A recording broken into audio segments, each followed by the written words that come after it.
Salve, salve galera! Hoje nós iremos para a nossa aula 3 sobre o continente africano. Iremos discutir hoje sobre a regionalização do continente africano. Antes de mais nada, regionalizar o continente africano na sua essência é muito difícil. Afinal, é um continente que apresenta inúmeras culturas e inúmeras tribos. Mas, para ficar um pouquinho mais fácil, a gente vai regionalizar a África em duas. Inclusive, essa regionalização é conhecida como as duas Áfricas. Iremos regionalizar a África em África Setentrional e África Subsaariana. Vamos lá!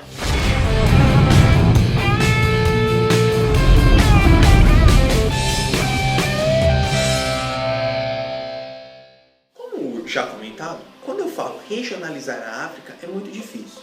Uma vez que a gente está lidando com muitas culturas, uma diversidade tribal, uma diversidade cultural, uma diversidade linguística, uma diversidade étnica muito grande.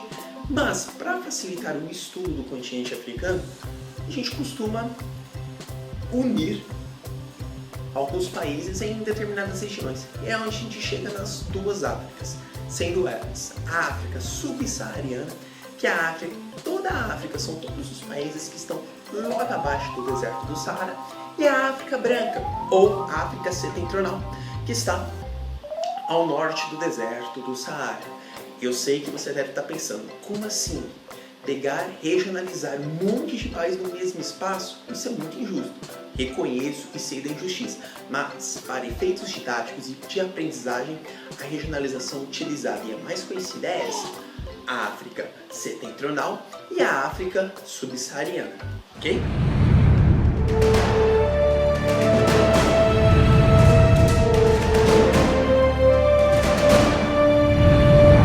Bom, a África Setentrional, ela durante muito tempo ela ficou conhecida também como África Branca. Afinal, a maioria da população que se concentra lá na África Setentrional, ela é de origem árabe. Muitas pessoas costumam falar que a África Branca é uma extensão do Oriente Médio. Afinal, foi colonizada em sua grande parte pelos povos árabes. Se a gente for comparar a África Branca com a África Subsaariana, a África Branca ou a África Setentrional, ela apresenta as melhores condições socioeconômicas do continente. Isso não quer dizer que os países que lá estão são super países, apresentam condições sociais invejáveis. Não. Comparada ao restante do continente, a África Setentrional apresenta as melhores condições econômicas. Porém, o clima lá não favorece muito, porque boa parte da África Setentrional ela está muito próxima, senão em cima do deserto do Saara. Isso faz que a população daquela região se concentre próximo ao litoral, sobretudo próximo ao litoral ali no mar Mediterrâneo, ou próximo ao Rio Nilo. Já discutido lá na aula número 1, não é verdade? A importância social que o Rio Nilo tem, não só para a África Setentrional, como para toda a África. Dentro da África Setentrional, tem uma região, uma pequena região conhecida como Magreb, também conhecida como o poente da África. Ela é localizada, como você pode observar aqui no mapa, bem a noroeste, e por lá passa a cadeia do Atlas. O que seria essa cadeia do Atlas? É uma cordilheira montanhosa de formação recente que acaba impedindo a chegada de ventos úmidos provenientes do mar Mediterrâneo lá para o interior da África. E aí o que faz? Que esses países que estão no Magreb acabam recebendo uma incidência muito grande de chuva, porque a chuva que era para ocorrer no continente acaba sendo esbarrada pela cadeia do Atlas. Então, essa chuva que acaba sendo esbarrada pela cadeia do Atlas, e aí eu falo chuva, essas correntes marítimas que acabam sendo bloqueadas pela cadeia do Atlas, acaba chovendo muito no litoral. E por chover muito no litoral, favorece bastante a agricultura, por ter elevadas quantidades de chuva, ok? E aí a gente vai pegar países muito conhecidos nessa região, como Marrocos, a Tunísia, a Argélia.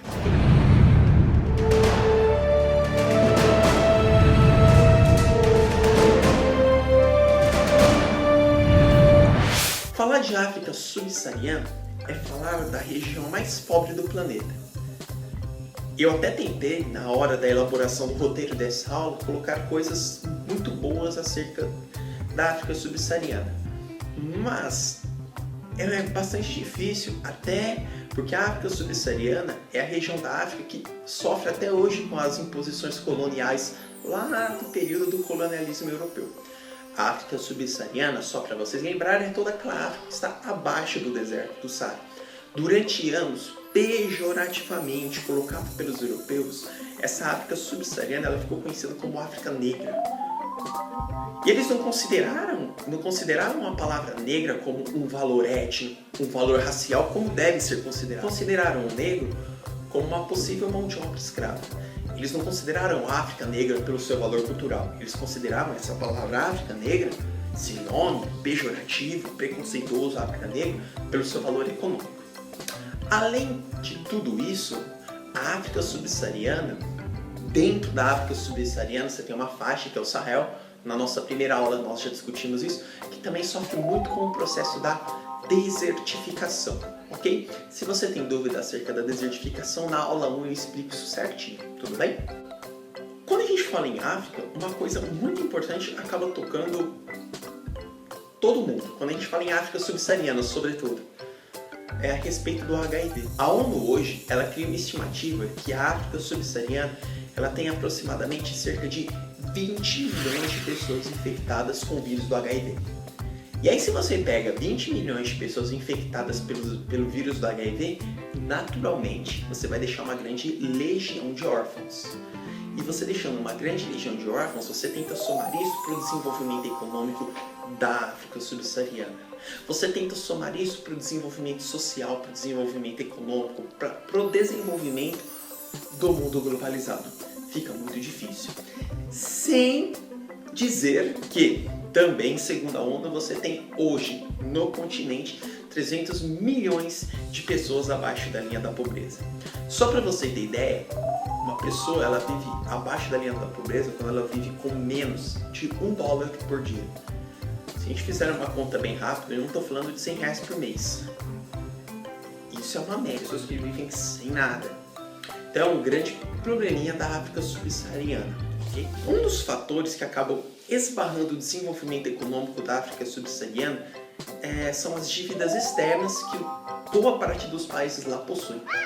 Mas essas dívidas externas, as pessoas costumam falar que são dívidas odiosas, porque não foram dívidas contraídas pelo próprio país, e sim por pessoas que estavam no comando. E essas pessoas que estavam no comando não valorizavam o Estado como deveria ser. Volta lá na aula número 2. Lembram do processo de descolonização do continente? Em que os países, em que as antigas colônias europeias ficaram à mercê? Pois é, os que assumiram o poder se beneficiaram. Eles não beneficiaram o povo, eles se beneficiaram. A gente pega, por exemplo, a República Democrática do Congo, onde a família, e era assim, a família se beneficiou muito com a exploração mineralógica do país. E todo esse dinheiro era convertido em benefício próprio. Muitos construíram grandes palácios nesses países, enquanto a maioria da população vivia abaixo da linha da pobreza. E outros depositavam seus dinheiros nesses paraísos fiscais que nós já conhecemos pelo mundo. Muito comum aqui no Brasil quando se desvia dinheiro.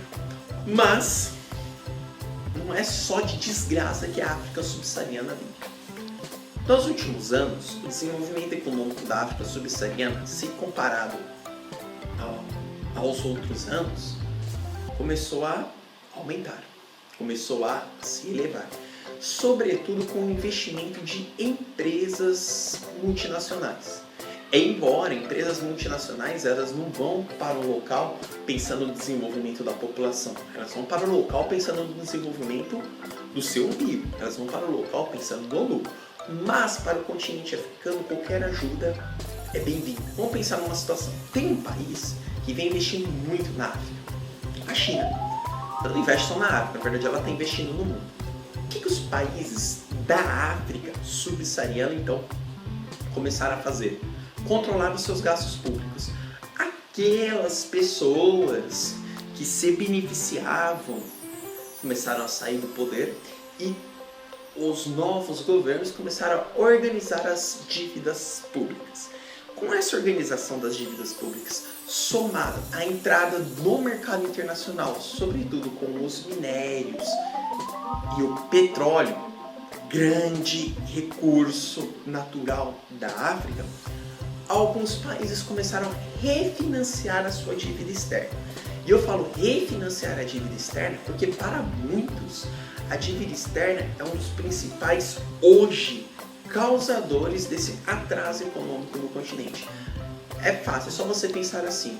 Você deve R$500. Estou colocando em valor bem pequeno. Você deve R$500. Você ganha R$500. Então vamos lá, você paga R$500, você pagou a dívida. Aí como que você vai desenvolver o restante do ano? Você vai pedir mais R$500 emprestado. Então esse empréstimo, todo o dinheiro que o continente africano recebia era para pagar empréstimo e nunca dava conta. Com esse novo refinanciamento e essa organização, esse controle das despesas públicas de alguns países, sobretudo com a ajuda econômica, com o interesse político-econômico de alguns países como a China, a África subsaariana vem se elevando.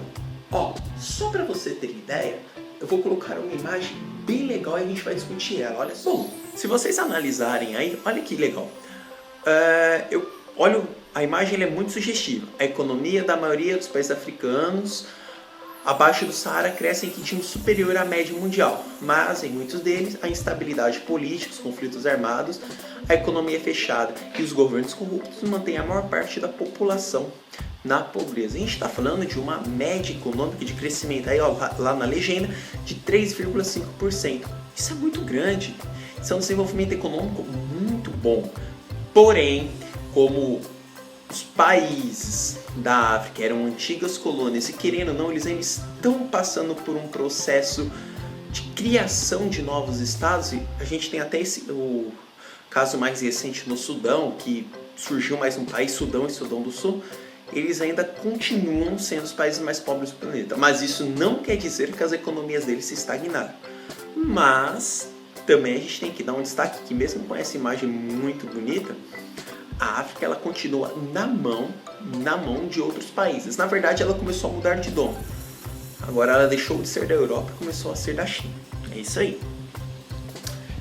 É isso aí, galera. Só lembrando que hoje nós falamos aí sobre as duas Áfricas, as famosas duas Áfricas, a África Setentrional e a África Subsaariana. Não se esqueça que na descrição do vídeo você vai ter uma lista de exercícios via Telegram.